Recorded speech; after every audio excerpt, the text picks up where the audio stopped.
Welcome to The Explainer.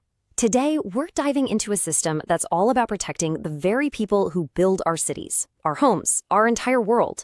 We're going to be looking at the Indian state of Telangana and a really crucial safety net they've built for their construction workers. So let's just start with a basic question. You look around, you see a new skyscraper, a bridge, a highway. But have you ever really stopped to think about the hands that put every single one of those bricks and beams into place? We're talking about millions of people who are, quite literally, the backbone of all our modern infrastructure. Now, to really get why a safety net like this is so important, we first have to understand the kinds of risks these workers are up against every single day, the kind of stuff that's pretty much invisible to the rest of us. Look, this is not your typical 9-to-5 job. For so many construction workers, their reality is incredibly hazardous conditions. On top of that, the work is often irregular, which makes planning for the future, or even next month, almost impossible. And then there's the big one, a real lack of social protections. They're often shut out from the very health and retirement schemes that so many of us just, take for granted. And this isn't just about financial worries. The human cost is just tragically high. In Telangana alone, you're looking at more than 500 reported accidents every single year. These are life-shattering events. Falls from scaffolding, building collapses, electrocutions that can completely devastate a family in the blink of an eye. So with all of these huge challenges, something had to be done, right? A dedicated system was put in place, designed to be a lifeline, a real formal safety net for a workforce that, for way too long, was basically invisible and unprotected.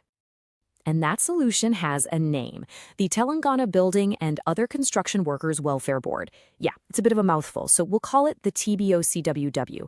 It was set up back in 2014, and its whole mission is to tackle the exact problems we just talked about. So what is this thing, really? Well, you can think of it like a state-run insurance and support system all rolled into one.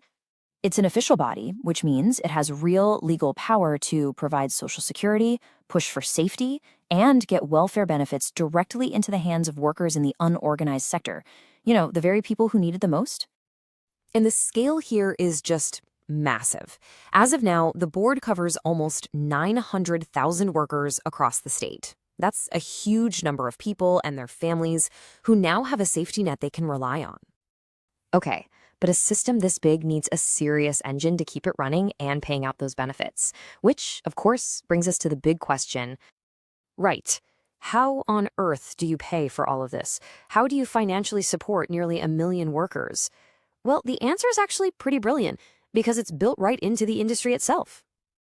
The whole system is powered by something called the welfare cess, and it's a really simple but powerful idea. For any construction project that costs more than 10 lakh rupees, a tiny 1% fee is collected. And here's the key part. This isn't a tax that disappears into some giant government pot.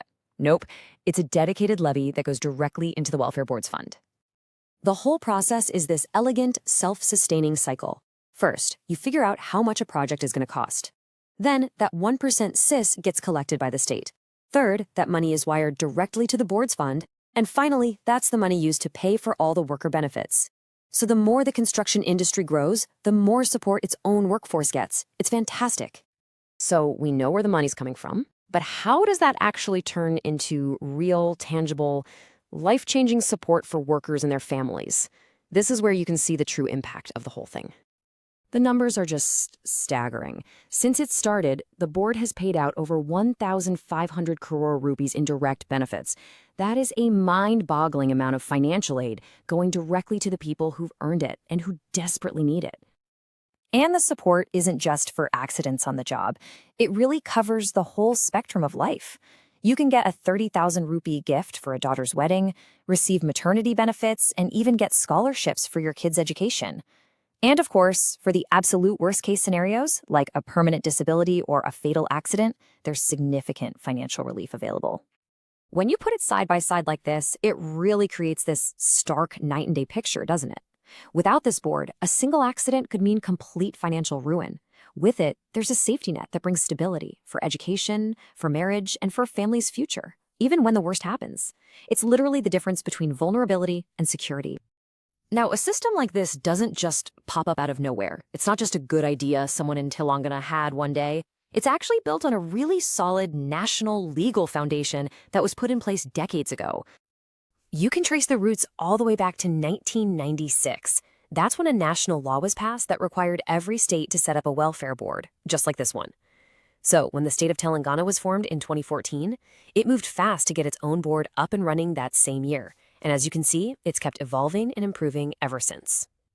And that brings us to what's happening now and what's next, because this system isn't some static, dusty old program. It's a living thing that's constantly being updated and improved to better serve the people it was designed to protect. I mean, just look at some of the recent updates. They've revised fees to bring in more revenue, making sure that fund stays healthy. They've rolled out a mobile app and integrated the national ID system to make claims way faster and easier. They've even boosted the benefits and linked their pension scheme to a bigger national program. It shows a really clear focus on making the system stronger, easier to access, and just plain more effective. In the end, it all comes down to this goal. The whole point is to take a worker's life from a state of constant, fragile vulnerability to one of real security and dignity. It's about finally recognizing the fundamental value of the people who are out there building our future. And that kind of leaves us with a final, really important thought. A system like the TBOCWB, it's not just about rules and regulations and money. It's really a reflection of a society's values. It makes you ask the question, what do we truly owe the people whose labor and whose risk create the very world that we all live in? That's a question worth thinking about.